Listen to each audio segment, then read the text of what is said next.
Welcome to the Festival of Storytellers.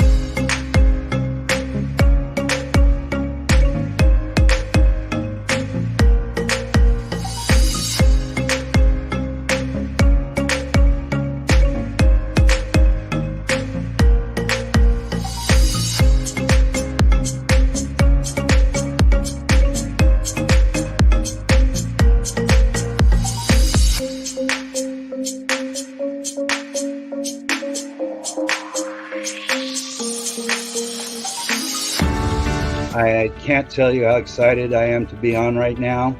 It's been a couple of weeks of excitement, getting prepared, and I've done a lot of things in my life, but this has got to be close to the top. Thank you, and Reader's Magnet, and thank you, John, for putting this forth and taking the chance on us authors in presenting this out to the world. I've enjoyed this immensely, Joanne. Ellie, so have I. Thank you for who you are, and thank you, Reader's Magnet. You all are beautiful, and you've worked so very hard, and we are blessed. We are. I thank everybody that's involved with this process, because we know writers need readers and writers need publishers. We thank Reader's Magnet and everybody that's involved. I love Reader's Magnet. They say, we share your stories with the world.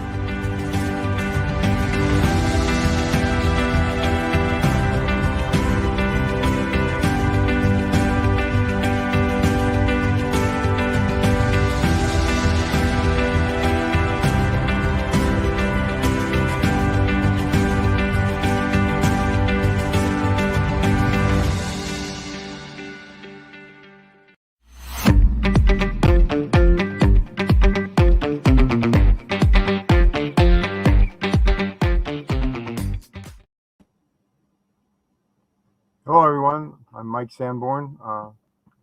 Welcome to my presentation here, and special thanks to Reader's Magnet for setting it up for me. So I'm up doing this. The last time it didn't take long before people started asking questions, and I very much welcome that because it made it a lot more fun. But the book, I'm going to go to the screen share, and maybe I can share screen.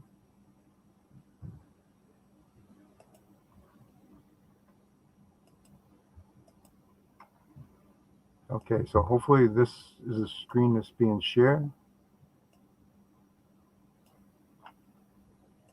So this is the cover to my great. This is the cover to my the book, hopefully being shared now.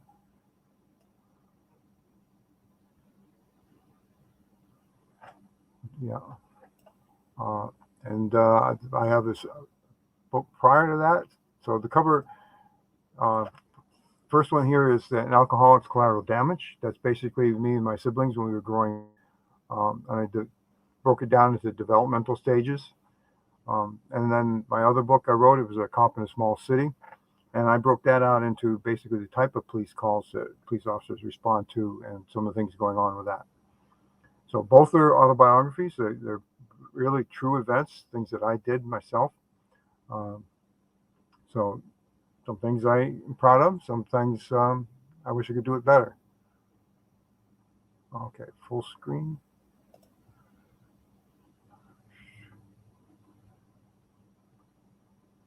I don't know how to do full. Here it is. Thought it was.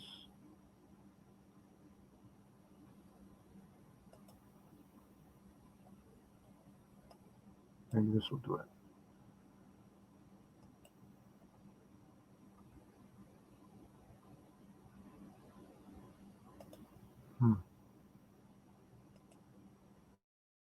I don't know how to get this on the full screen. No, there it goes. Wow, that's weird. Let me try this again now.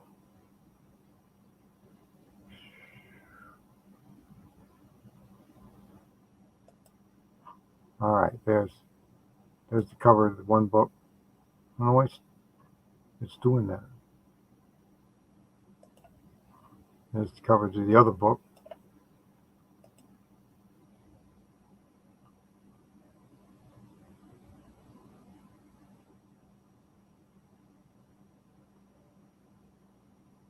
to minimize it.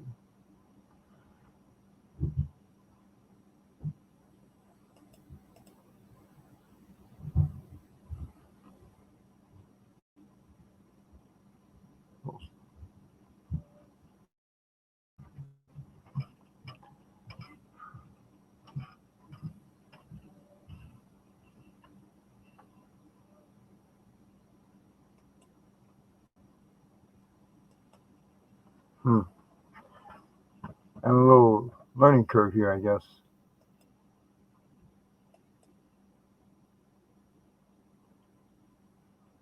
Trying to get my book covers displayed.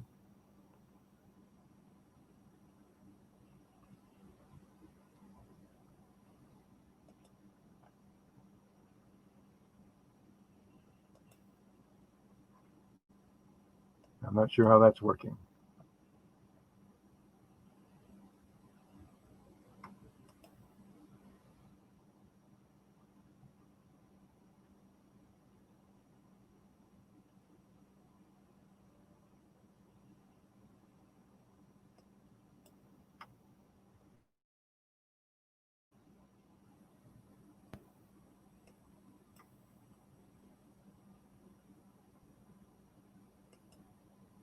All right, maybe that's it.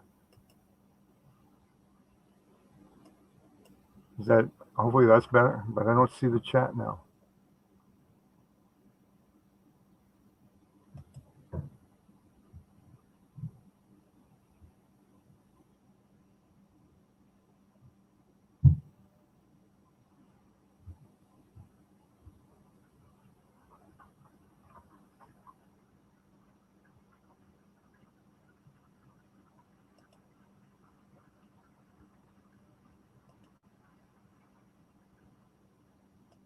Completely gone.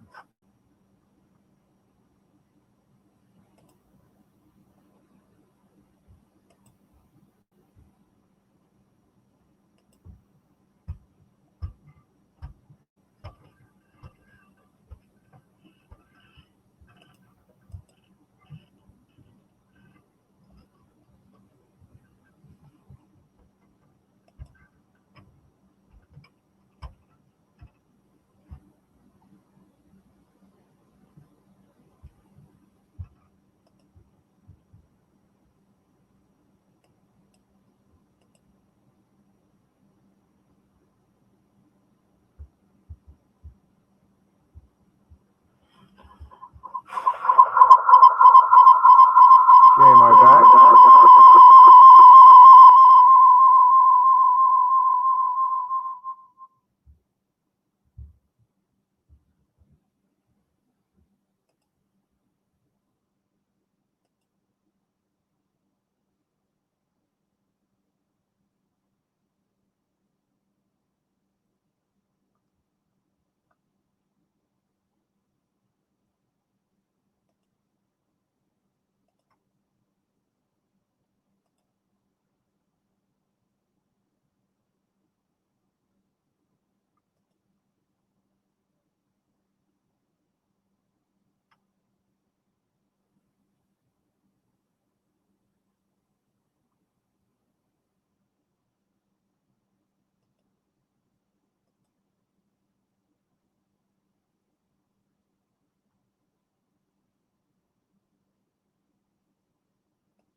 Am I back now? Why am I getting that awful feedback?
Am I back now? I'm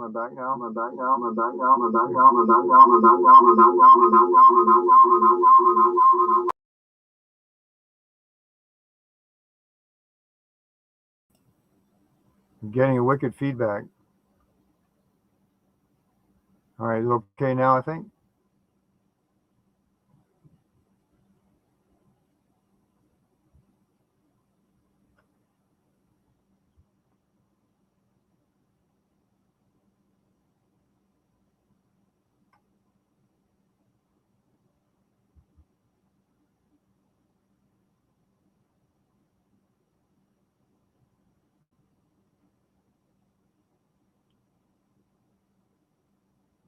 Okay, great. So I will bring up my book cover again, if I can find it, wherever it went. Here we go.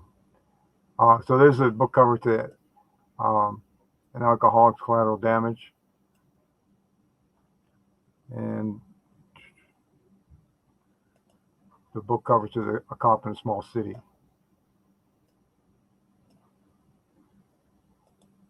And let's try and share screen.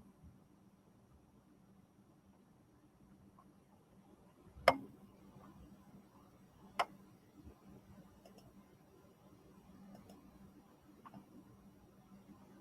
think I'm getting there. All right, there's one of An Alcoholic's Collateral Damage.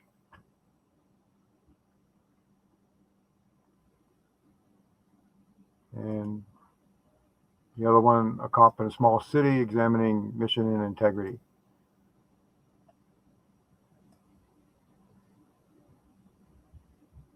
So, it's funny how that cascades like that.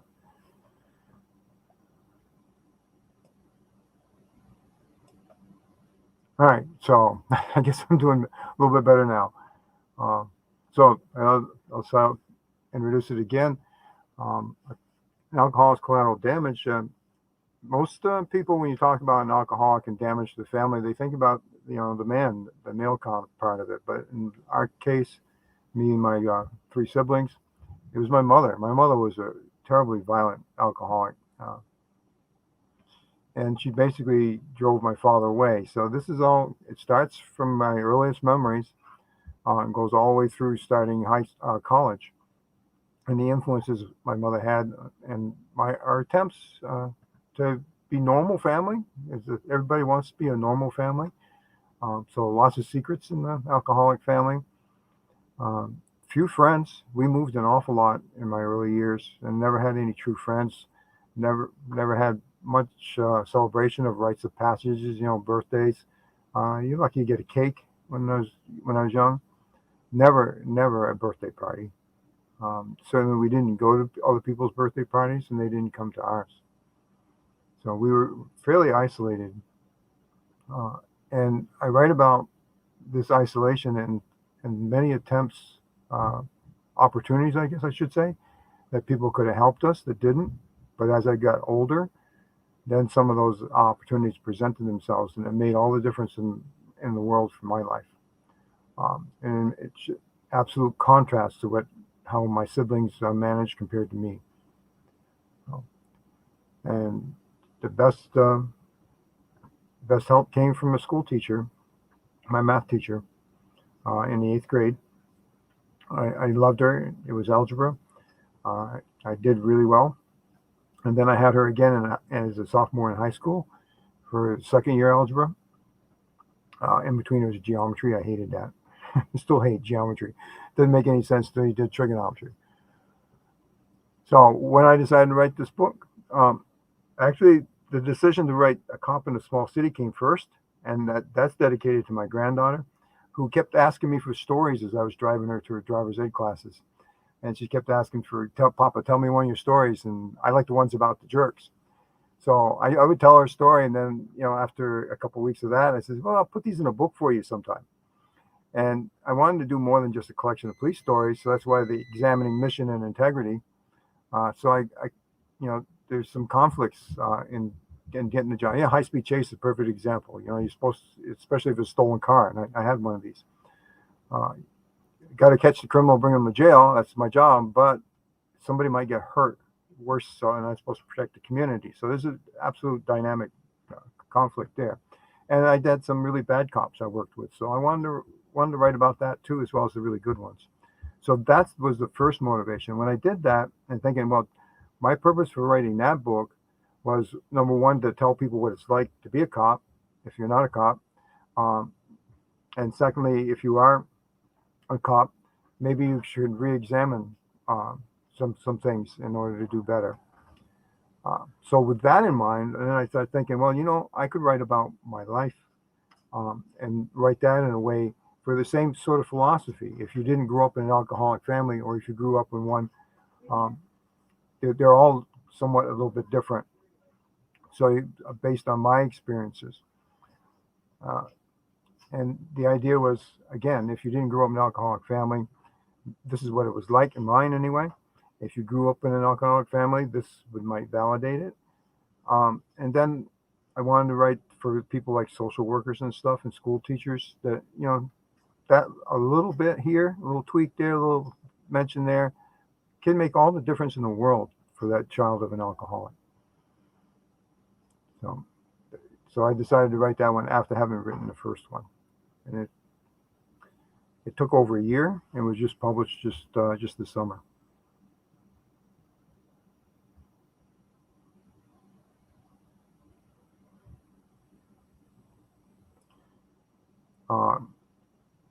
I wanted to explain some of the things that my mother did that was pretty harmful. She was very brutal. I mean, she was like, as I look back on it, she like us kids to just be quiet and play on the floor near her and just don't bother her. Any conflict, and she was very brutal. She'd slap us all really hard on the head. I can still feel my neck being cringed when they're hitting me as we're kneeling there on the floor. But there's other things that she used to do too. Rarely did my brother and I get out, and there was a playground diagonally across the street. She used to let us go to that once in a while, and she always warned us, "I'll be watching you, so don't get in any trouble." Gary, I always had trouble with Gary. Gary always interfered with everything I was doing, and I was responsible for Gary, and I couldn't discipline him, and it was my fault if Gary got in trouble. But so things like the teeter-totter, Gary didn't cooperate with, or he's very mischief. But so we usually ended up on just the swings. But we were swinging there one day, and no, it was just an ordinary day, and we were swinging away, and this guy in his late teens, maybe 17, 18, maybe 19, comes walking up, and as he was walking by, he kept looking over at us, and then he looked at us some more, and then he just made an abrupt turn and came over to us and sat down on the swing beside us. And we thought that was strange. What's this really old boy doing on the swings in this grade school playground? And he just started talking to us, and he kept calling us half inch. I didn't know what he meant by that. So Mom said she'd be watching us. So I kept looking, at the house and seeing, well, if Mom's watching us and this guy's here, then it must be okay. Well, she wasn't watching us, and we were being set up. And I write about this in the book. This guy was a hardcore pedophile, as far as I'm concerned.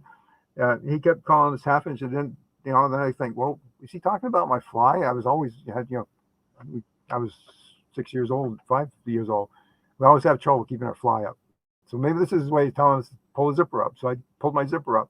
He goes, "Oh no, not here." What do you mean? He says, "Don't you guys have a fort or something?" Well, we did. We had to crawl through the brush in the back, and we had a little clearing place, and we called our fort. So we brought him back there, and he essentially he masturbated in front of us. So we didn't understand all that, and there's more detail in the book, and I'm just not comfortable talking about it right now, and welcome you to read the book. But we didn't get assaulted. We came very close to being assaulted, and all this was because I thought Mom was watching and endorsed it. And Mom, with her saying, "Well, I'll be watching you, don't get in any trouble," she never saw any of that, and we were very vulnerable. So, of course, I have my own kids. When they were growing up, I have grandkids, and if they went to a playground, I wasn't more than 10 feet away from them at any given time. And my mother would just let us go But that was back in the 50s, and I guess that was okay.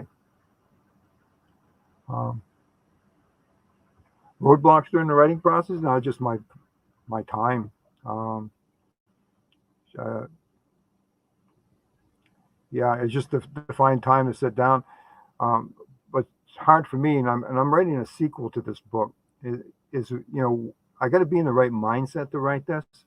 So I find I end up reading my whole book again to figure out what have I done, and I think I left something out, and I may end up repeating a story, and I'll catch my family when they proofread it will catch it sometimes. But that's the hard thing, is that taking time away from the book and getting back into it. It's hard to get back in that mindset. And I like to write about how it really truly felt at the time. And being a science guy, I'm a science teacher. I really like to get the facts down there. So for instance, when I was writing about my high school teachers, I couldn't remember their name, or I wanted to make sure I spelt it right, I pulled out some old yearbooks to look at to get that. And then when it comes to publishing it, I really wasn't happy with the publisher for a cop in a small city, so I looked for another publisher, and just, I don't know, I was struck a luck. I got a Reader's Magnet, and that's been wonderful with them.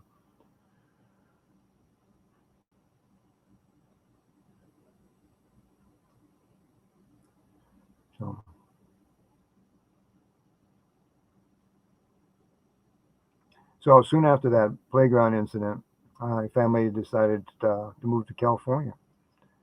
So we were out there for a couple of years. So I started school here. It was actually Springfield, Vermont.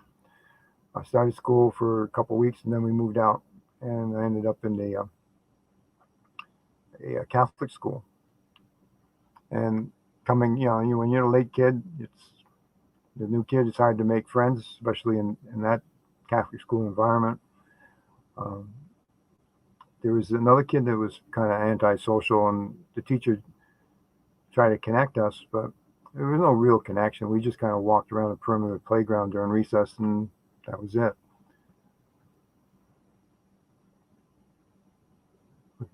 Do you like when I'm not? Right, I stay really busy. Right now, I am teaching for a small private school with kids from troubled families. It's a residential school, but it also has day school. So I retired from, I got 28 years in the New Hampshire retirement system as police, water and sewer superintendent, and teaching. And I also still teach online for the Virtual Learning Academy here in New Hampshire. So, and then I have my own property, and I garden, we've cut firewood. Of course, I got my family, grown daughters. They're all professionals. One's a teacher, one's a nurse. Wife's a nurse. Granddaughter, she's the second year at St. Michael's College, the same school I went to. So very proud of that. And my grandson, he's a senior now, and he's looking at maybe going into becoming a chef. So very, very different from where I came from. My mother was proud to be the first one to graduate from high school. And she thought that was all that was necessary. The whole family worked against me going to college. My siblings, of course, never went to college. Gary actually dropped out of high school, my little brother.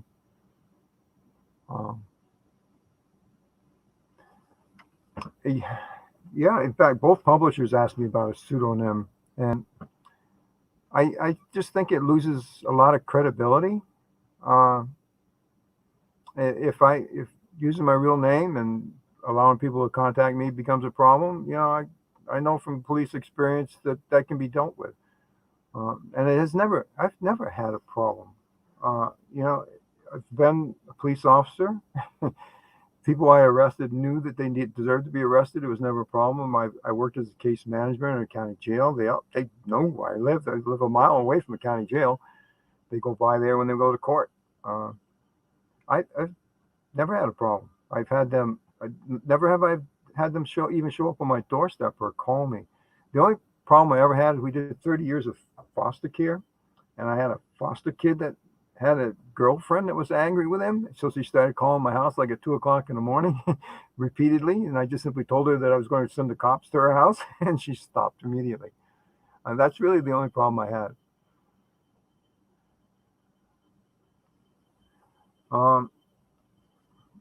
Not anybody that's written that I know, they've written maybe poems and stuff. I don't know if anybody's that's written a full book like I have. Both these books are just over 300 pages. But I guess the accurate answer to whether have other author groups is no, I don't. I'm just joining this festival of authors here, festival of storytellers. Not really.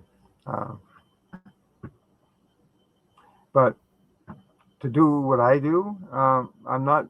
There's no creativity to it at all. It's just simply accurately reporting my experiences, and then trying to expand those into some of the psychology and stuff that I studied, which is a sizable amount.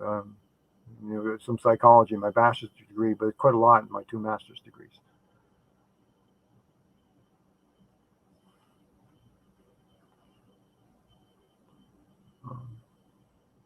Yeah, I know some people I hear but they're the creative writers. I'm not a creative writer. I'm just true nonfiction.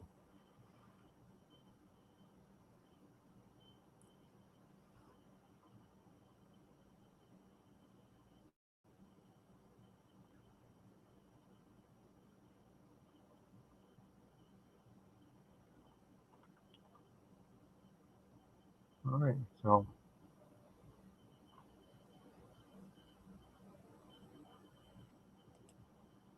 maybe can tell another story. Might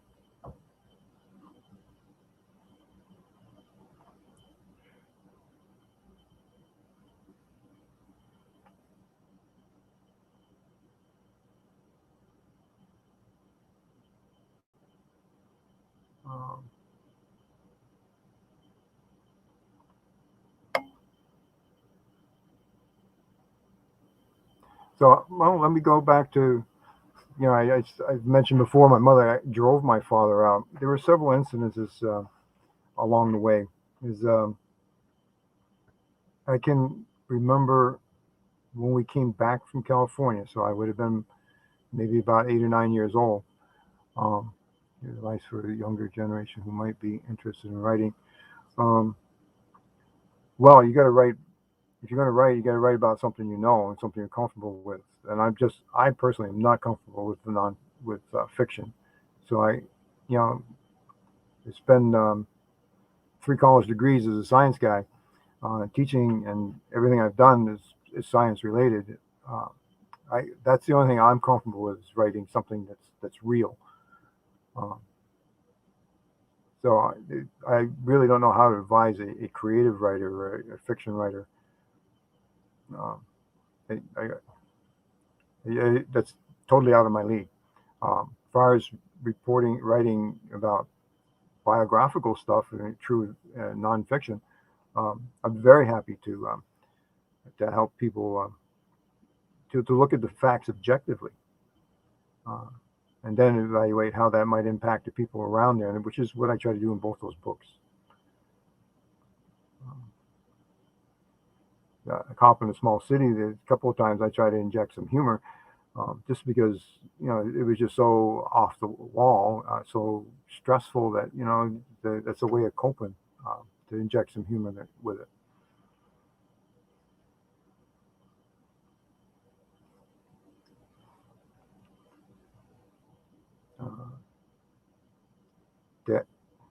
That what helped me with writing the book was to sometimes jot down some thoughts. So if I'm working on the age group, my first section, and there's something maybe in high school that happened, I would keep notes separately, just enough to keep my memory to say, hey, I'd like to talk about that. And then as I'm, maybe I've gone past that. Now maybe I'm writing about middle school and I remember something that happened in grade school. I'll put that note, and then when I read through my book again, I'll see if I can work that in. Sometimes I already have. I just don't remember I had.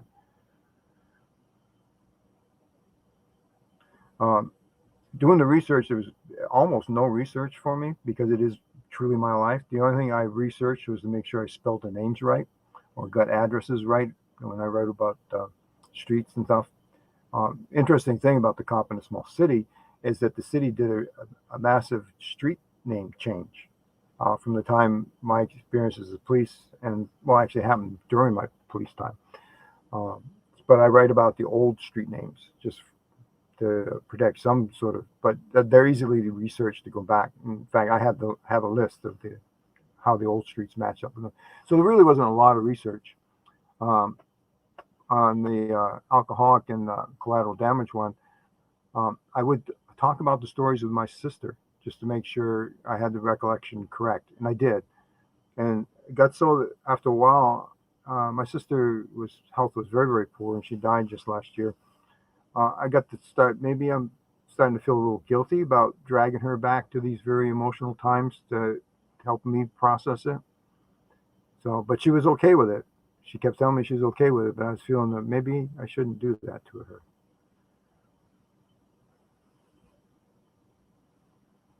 It take too long. The longest time about the topics. Well, with the cop in a small city, I just simply, when I brought my granddaughter to her driver's ed, which was like 30 miles from here, so I'd sit in the car and wait while she did it. I had my computer with me, and I could write a story for every time she went to class. And I just collected a whole bunch of stories. It was later that I decided how to group them. So it was just simply pulling them up out of my files and putting them in the chapters, and then just trying to make them blend together. For the collateral damage one, I knew I needed to break it out into developmental milestones where I pull the actual breaks. I struggled with, Erickson and Piaget, the child development guys I really admire. I wanted to go somewhat along with that, but also there were major changes in my life, like moving to California. So up until moving to California, I think I was probably about 5 when we went out there.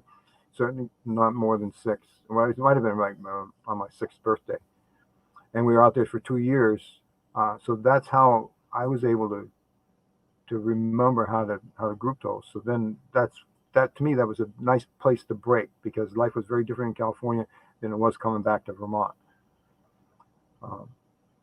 So again, it's what do I want to tell people? That's what I had to decide, to paint my mother in a really truly accurate picture, because mom, alcoholics, the repetitiveness of an alcoholic is the conditioning of the children. For instance, my eye damage, which was caused by her brutal hit to my head, she was trying to convince everybody I was born that way, but you can see in this picture here that my eyes were perfectly fine. So the first thing somebody asked me, even to this day, what happened to your eye? My almost immediate response is born that way. Now I'm confident with saying, well, it was brain damage caused by my mother, but they condition you right along. And yes, Howard, I do plan on, in fact, I'm working on it now, a sequel to this, An Alcoholic's Collateral Damage, because that brings it right up to the time I went and started college. And now I'm picking it up from there and going over through, because I'm 69 years old now. So I can look back and say, hey, this is how I've been affected. And my philosophy there is, if an alcoholic stops drinking, we still say that the alcoholic's in recovery and forever will be in recovery. Well, I'm using that same sort of concept that whatever damage that alcoholic did to the people around them, they're forever coping with that too. So that's the mindset that I'm using there. So I'm probably 50 pages into the next book, and I think I may even have to crunch it up somehow, because that one has a tendency for being huge. So I got to be careful with how I want to do that. I put a lot of thought into it, I guess, because I'm already 50 pages and I'm barely out of college. So I got to figure out how to do that.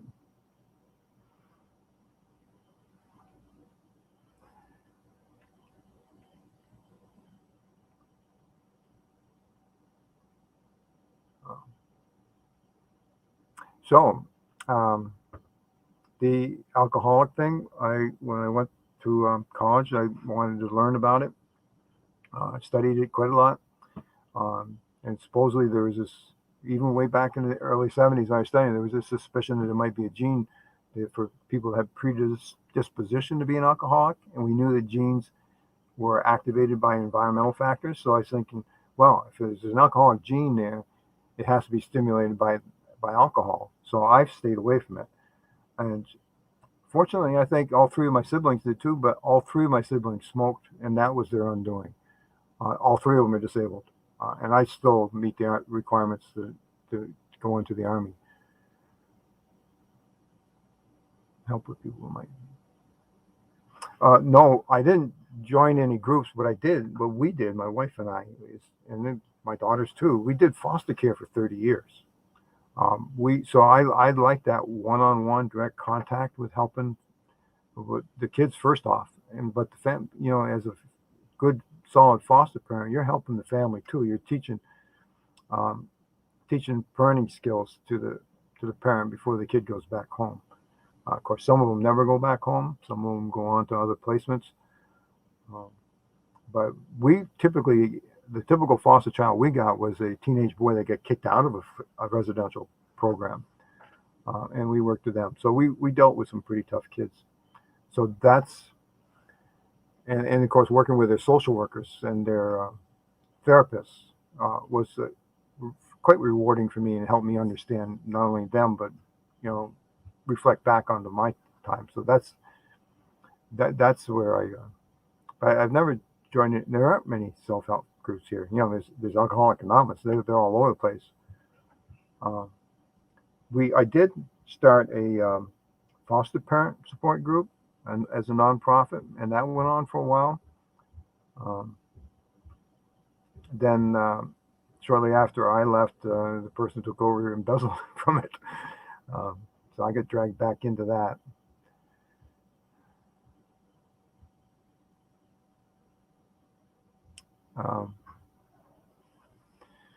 So the signs and symptoms, that's a good question. It would, especially in my case, I was the quiet kid that always did well, never caused any trouble. But then you can also have the kid that causes a lot of trouble and needs attention, to take his frustration out. So they can be all over the place. But the one that gets neglected the most would be the one like me, the one that was quiet, got good grades, studied enough to get the good grades, never got in any trouble. I write about some trouble I got into, but I wasn't the troubled child. I was the one that tried to fly under the radar, which is what the alcoholic teaches the kids, is to keep people away from the house so that they don't recognize the alcoholic is there. I would say look for kids that don't get involved in any sports or anything. They simply go to school and go home, and then you don't see much more of them being involved. I couldn't, because I just didn't have a ride, didn't have parental support to get involved in any of those things. I was looking at my kindergarten picture last night, and of course, I don't remember any of them because we moved and never saw them again. But I looked in there, and there's 3 other kids that are not smiling. Never in any picture I find when I'm a kid am I smiling. Everybody else is. This one on the cover here is a perfect example. My 3 siblings are smiling, but I'm not. So that's the kid too to watch for, the one that never smiles. And it's funny, is back when I was doing case management for Sullivan County County Jail, I was helping people transition out of jail. And of course, I grew up in this community, so a lot of people in jail, I know me or my family. It turned out this one young man who was in my daughter's class. So I went to my daughter's yearbook, and sure enough, there's this picture. And so I photocopied the picture and brought it into him. So it's a page of pictures, maybe 30 on that page. And I showed him, and he says, he thanked me. And then a couple minutes later, he came back to me and he says, "Did you notice?" And I said, "Notice what?" It's just, "I'm the only one that's not smiling." I said, "You're right." Not that that's a really red flag, but that's something that if you take it in total, and of course, this particular, when he was a kid, he told me he was, and I remember him too, in my daughter's class. He was quite the troublemaker. But you know what? He never made it past the 7th grade either. So that's pretty sad too. And because I've been teaching for a few decades now too. There's some kids that you can help. But like my math teacher told me, just some simple encouragement. When she saw me in my sophomore year and she asked me what I was going to study in college, I said, "I'm not going to college." My family says we don't go to college. We just don't have any money. We can't afford that. We'll graduate from high school and that's it. Mom wanted me to be a truck driver. Says truck drivers get paid well. Her ulterior motive to that too, I think, is that I'd make money and then I'd be gone for 3-4 days at a time, truck driving across the country. So she'd be able to have her beer and get drunk, and I wouldn't be there. But anyway, that math teacher, Daisy Ronick, she says, "Well, of course you're going to college." And when I told her that we didn't have any money, she brought me down to the guidance counselor and told him about it, and he told me about how to get scholarships. And actually, he had just got his master's degree from St. Michael's College, so he kind of pushed me towards that. Best thing that was the single best thing in my life, is that 5 minutes that my math teacher did for me to get me to go think about going to college. So there's no easy way of picking out a kid or approaching a kid that might need the help. My police days, I went to a lot of domestic violence stuff, and I really wanted to do the best I could. What was so frustrating for me is, of course, the laws were just starting to come around where if I had any idea that there was a domestic violence, that the man had committed the domestic violence, and of course the woman too, but they were almost always the men. If the man had assaulted any member of the family, I could arrest him. Very legally, and I may not win the case, but I could arrest them. And then the point is to end the violence, get it out of there, and keep people from getting killed. But what always frustrated me is that perhaps the next day the woman would come in and fill out the form and have the charges dropped. So it kept frustrating me. So finally, what I started to do is I'd take the man out, lock him up for safekeeping. Because he's drunk and somebody's getting hurt. So perfectly legitimate to lock him up without charges for up to 24 hours. Then I go back to her, and I would work with her and the Women's Supported Services at the time to write a statement for me and have her sign the complaint. And I kind of push her with any reluctance to that, is that I found that if I could get her to do that, and she had the support of Women's Supported Service Counselor, that I was much more likely for them not to drop the charges. So I started going that route, and it seemed to be much more successful than me just coming in, because they always painted, the cop's the bad guy. The DWI person, well, the cop's being overzealous. It's the cop's fault. Well, it's the cop's fault that, it's really, really hard. You go in there and she's all beat up, and you arrest the guy and you pull him out, and then you go back to the court and they say, he's the bad guy. We were a happy family until he intruded. So it's hard to say when you can help and how you can help.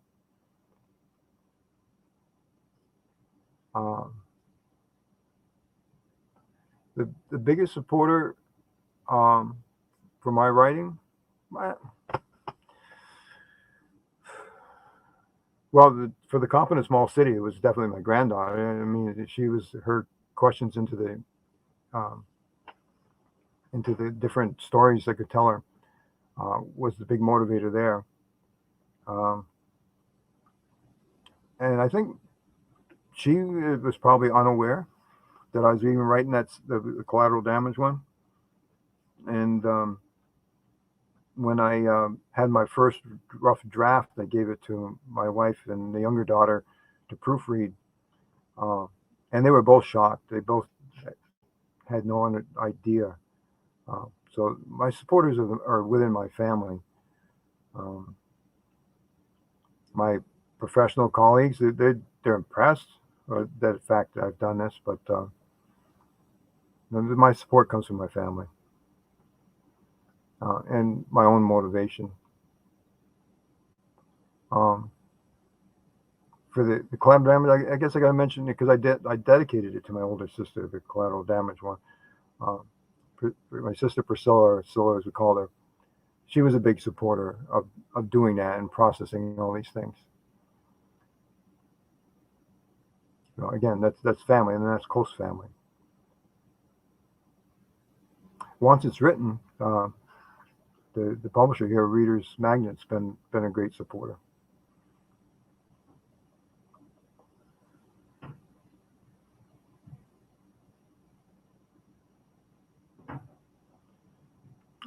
The same situation as an alcoholic. Well, it's what got me out of this whole thing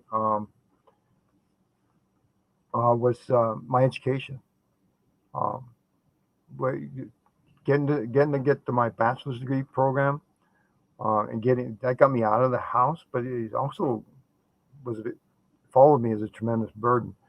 But doing well in school, where I could be successful, I was always told by my maternal grandfather how stupid I was and all that stuff. Well, you know what? When I'm taking calculus in high school and he graduated from the 6th grade, I'm not stupid. I'm not the stupid one here. So believe in yourself and get some successes. Find things that you can do. I've never been very good at English. Actually, I got a little bit better after doing 2 master's degrees because I had to. But English was not my, and I didn't like much about history, but now I'm fascinated in history. So things change and you change too.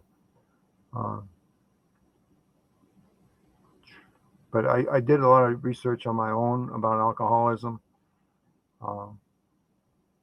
And of course, back in the 50s when I was a child, I mean, that was the classic, a father knows best type stuff, Leave It to Beaver. Those shows were, the woman stayed home, took care of kids, and the man went out and he was the breadwinner. Families were pretty isolated. There was nobody there to help that help the family like social services should do now. There was no no interventions. I mean, schools have psychologists now and therapists right on staff, and that's wonderful. It's great. So kids should be steered towards those people that are there to help support them. But for me, the other thing too is watch your own social situations. But probably would have been really easy for me to fall into the alcohol thing, especially going to college where it was quite a lot to it.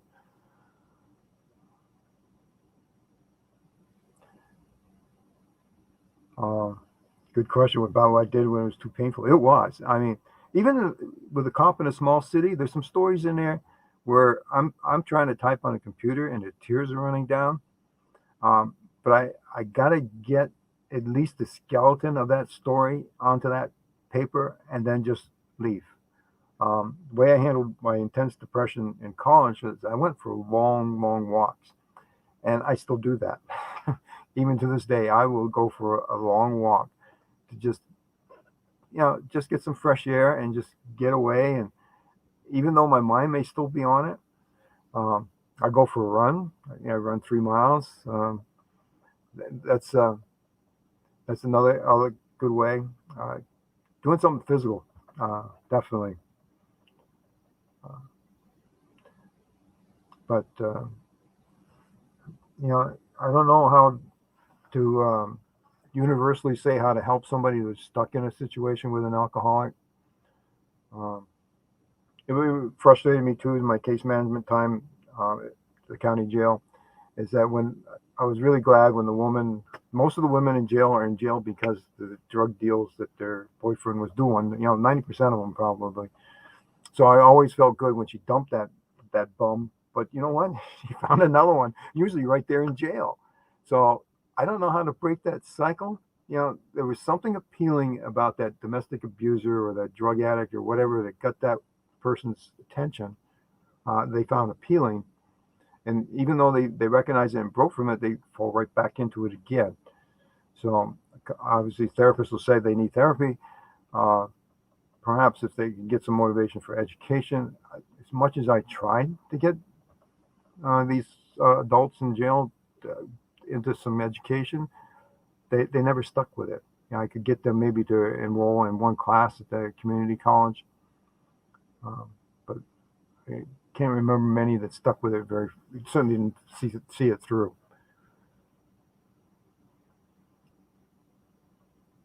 But yeah, and that painfulness, I'm starting to feel a little bit guilty about restoring those memories with my my sister. It's interesting. My older sister I had a good relationship with, and we were, there were years where we didn't see each other, but towards her end, she was committed to the nursing home. I made it a point to visit her at least every week. But my other siblings, I hardly ever see them. Once in a while, I get a comment from them on Facebook. And I personally think that they probably hate me for writing that book because I divulged that alcoholic secret. I haven't heard from them yet. It's been out a couple of months. I do know my younger sister read the police one, and she liked it. But I didn't break the family secret in that one. But I did definitely on the Alcoholics Collateral Damage.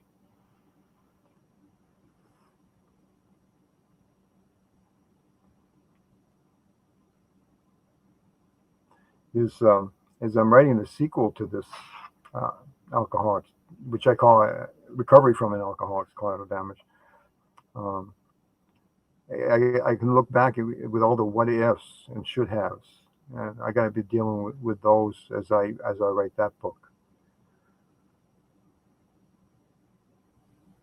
But all in all, I guess it came out pretty good. Divorces are very prevalent throughout. My mother divorced, remarried. My mother's brother divorced, remarried. My mother's sister divorced. And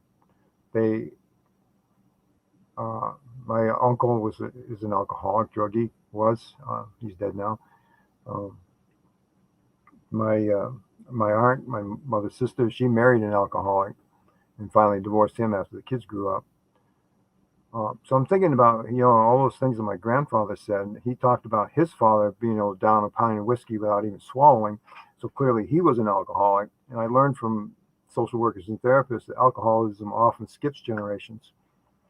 So it clearly skipped my grandfather and landed squarely on my mother and uncle. So I worried intently about my daughters. So again, I brought the education. They're all good. But my grandfather, he kind of shaped the turmoil in the family. I think nobody was good enough, and he was a vegetable farmer. Worked long hours and he valued work, and my grandmother did too. They were married from the time she was 17 until he died when he was 85 years old. So they were married a good long time. But nobody else in my family has been married anywhere near as long as I have. I've been married since 1974, and always got to do the math. Was that 47 years? So I got a good, stable life. Got very lucky, I think. I met Kay on a blind date. by two former high school friends who invited us to go on a date together. And she's kind of intrigued me from the start. And then when I learned more about her family, there was absolutely nobody drank in her family at all. They're very religious family. So I'm very uncomfortable around alcohol. And if I go to a party or anything where there's alcohol, I usually will leave. So I was really comfortable with her and her family. And not mine. Mine was always in turmoil. I'm the only one that had graduated from college, and that stayed the case until my oldest daughter graduated from college. Both daughters have graduated from college. Granddaughter's in college now. It wasn't like you're going to go to college. It's like when you go to college. It was just kind of like you're going to go. It's just a matter of fact. And I'm glad that I've instilled that.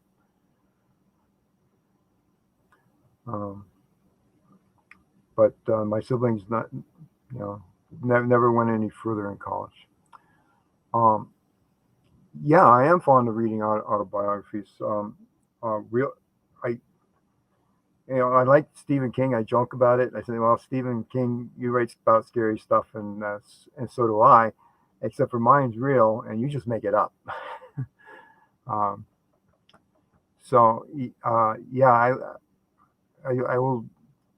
I don't care for when I was younger, I read a lot of science fiction, which kind of some of it kind of predicted true. But yeah, I like real biographies or autobiographies, and I try when I'm reading something like that. The science guy in me is trying to establish some credibility. And watch for sources and motivations. Why are they writing this story?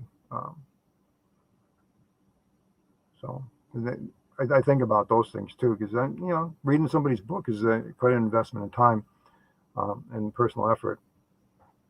So I hope people who read my book realize the genuineness that I have there to let you know what it was like for me. It may not be quite like that for you, but you can get some benefit out of it, regardless whether you were an alcoholic or whether you were a cop or whether you were thinking about being a police or whether you want to understand what police do or whether you want to understand what people who suffered from alcoholism that weren't alcoholics and how they cope with them. I actually got suspended from the police department, and I fought it and I won.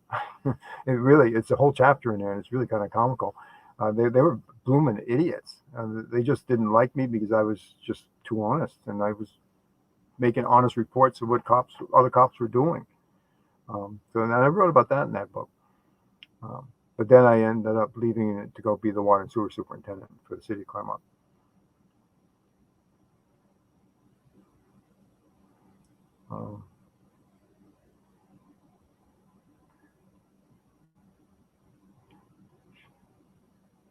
Yeah, in fact, the shows I watch on TV are real shows, like History Channel and that kind of stuff, Learning Channel. I like to watch real events and not imagining. But then again, I don't mind watching a Stephen King thing here and there. I absolutely cannot watch anything to do with they call this The Walking Dead, vampires and that kind of stuff. It's just gotten ridiculous now.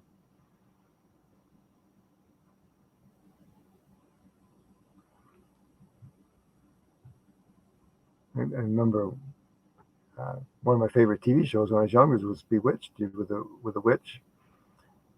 That was fun, and I Dream of Jeannie. Those were fun.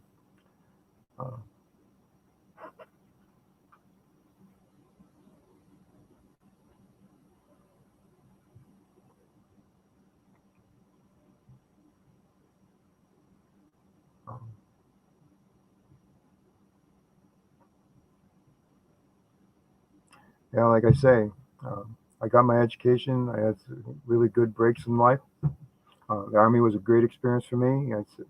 It's taught me how to take care of myself physically. Like I say, all three of my siblings were disabled. The oldest one is dead, and the other two are disabled and are younger than me. And like I say, I can still meet the physical requirements for not only the police, but also for the job I did in the Army, which is I was an artillery officer. So, yeah, I'm on Facebook. I'm on Instagram and LinkedIn, and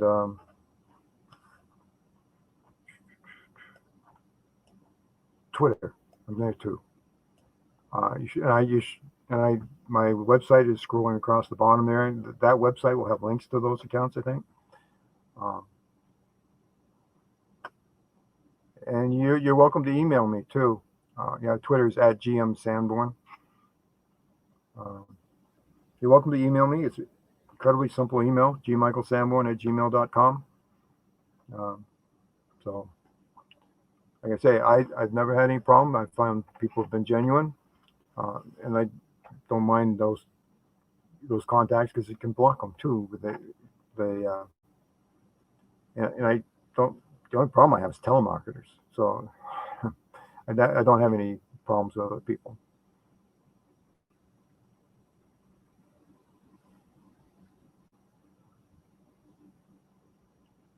Yeah, you should be able to find me all right. If you just search G. Michael Sanborn, I mean, the books come right up in Amazon right away, and I think that the Twitter accounts and Facebook do too.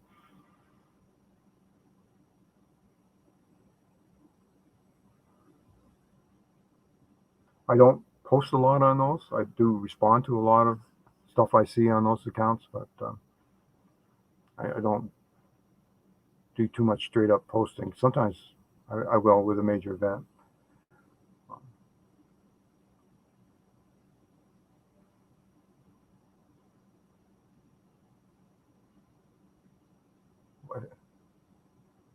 What actually do I do if I see someone that has a situation? It's hard to say. It's going to depend situation that I see them in. If they're in the classroom, then I know I've got days in order to develop a relationship with them and explore who their significant adult is that they can confide in and make sure they have one. And if I know this significant adult, I can go chat with them about what I'm seeing with this particular child. But similarly, it's probably easier for me with a woman that's in that situation to encourage her to seek help. And there's lots of social agencies now. In my area, it's called Turning Points. It used to be Women's Supported Services. But there's Victims Advocate. Our county has a victim advocate. And I would certainly want to try to get them connected there. And the men, usually the men I've dealt with have a problem themselves, so I would encourage them to seek help, the Alcoholics Anonymous, and try to connect them with somebody there, and encourage them to learn about their situation themselves too, get some more education. A lot of situations are financial, so me being a teacher, I keep trying to help people find better ways to improve their ability to earn a better income, which of course most times going to be education, but there are some apprentices programs too. And right now, actually that's how my brother got lucky, is that the machine shop industry took off. So he was able to drop out of school and then go into the machine trade. That seems to be skyrocketing again right now too. So maybe that's it. But yeah, there's lots of social services now, and like I say, I like to improve their living and financial situation and help them and guide them to doing something about that.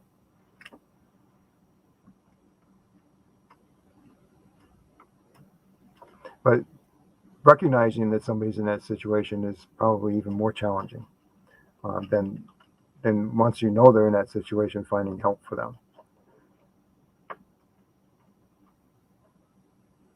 Like in my own experiences, people didn't even look for that sort of stuff. That was all areas where people just didn't go.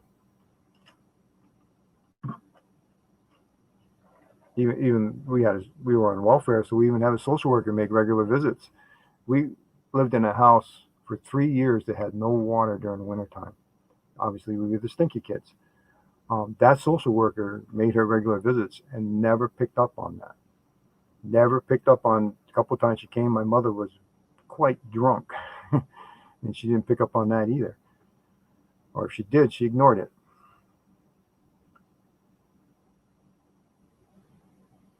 My favorite genre is nonfiction. Because any well, I like Stephen King's, but I can take only so much of the fiction. But I do like reading about real events and a lot of the history. Now, I hated history when I was in high school, and I'm kind of fascinated with it now. And I'm looking. I like reading about some of this people that are, the Martin Luther King types that are trying to improve society. I say him because I can come out with a whole list of people that I like to follow. But there's a lot of wrongs we do in our society, racism and stuff, and I like to follow people who really want to try to make a difference on that. So I read that kind of stuff too.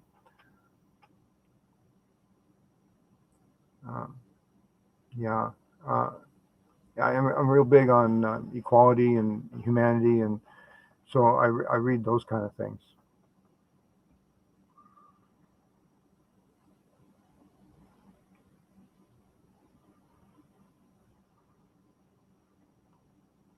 There's just so much online now that it's hard to keep up with all.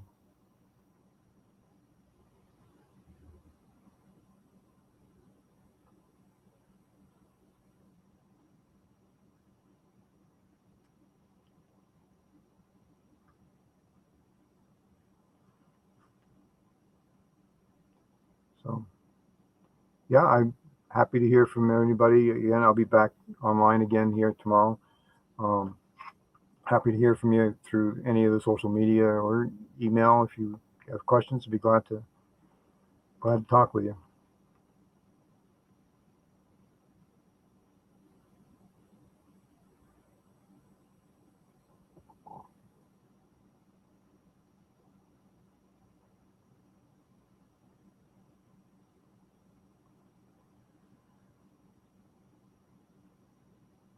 Oh, well, I've gone over my time. I don't know if we're going to get shut off here or not. Anybody has any final questions, I'd be glad to entertain them. So you can find me on Twitter, Facebook, LinkedIn, Instagram, or just straight up email me at gmichaelsanborn@gmail.com.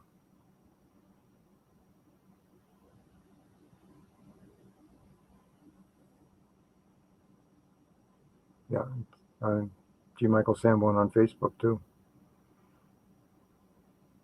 Got to put that G in there. You still will have a few hits, but if you put just Michael Sanborn, you probably will never find me. There's just too many of them.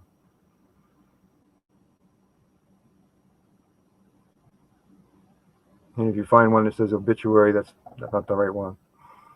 At least I hope so.